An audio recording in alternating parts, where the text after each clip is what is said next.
समुद्रातील वादळी परिस्थितीमुळे सध्या कोकण किनारपट्टीवरच्या मच्छीमारीला ब्रेक लागलेला आहे आणि यामुळे जवळपास 25 कोटींची मासेमारीची उलाढाल जी आहे ती ठप्प झालेली आहे। आपण या व्हिडिओमधून कोकण किनारपट्टीवरच्या मासेमारीच्या परिस्थितीचा आढावा घेणार आहोत। नमस्कार, मी मनोज लेले।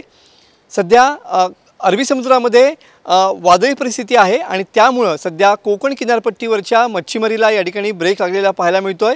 रत्नागिरी, सिंधुदुर्ग, रायगड या तिन्ही जिल्ह्यातल्या सध्या मच्छीमारी नौका ज्या आहेत त्या बंदरामध्ये विसावलेल्या पाहायला मिळत आहेत। बंगालच्या उपसागरात कमी दाबाचा पट्टा निर्माण झालेला आहे आणि त्याचा परिणाम सध्या अरबी समुद्र किनारपट्टीवरती सुद्धा पाहायला मिळतो आहे। सध्या समुद्रामध्ये वादळी स्थिती असल्यामुळे रत्नागिरी जिल्ह्यातील जवळपास 3,500 मच्छीमारी नौका ज्या आहेत त्या विविध बंदरामध्ये विसावल्या गेलेल्या आहेत।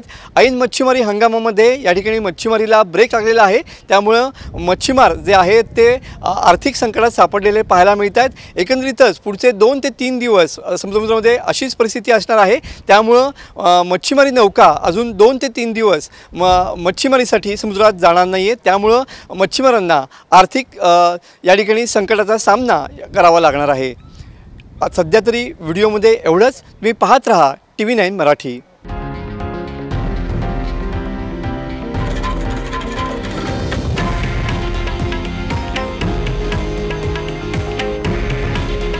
हे आहे देशातील नंबर 1 न्यूज नेटवर्क आणि आपण पाहत आहात TV9 मराठी।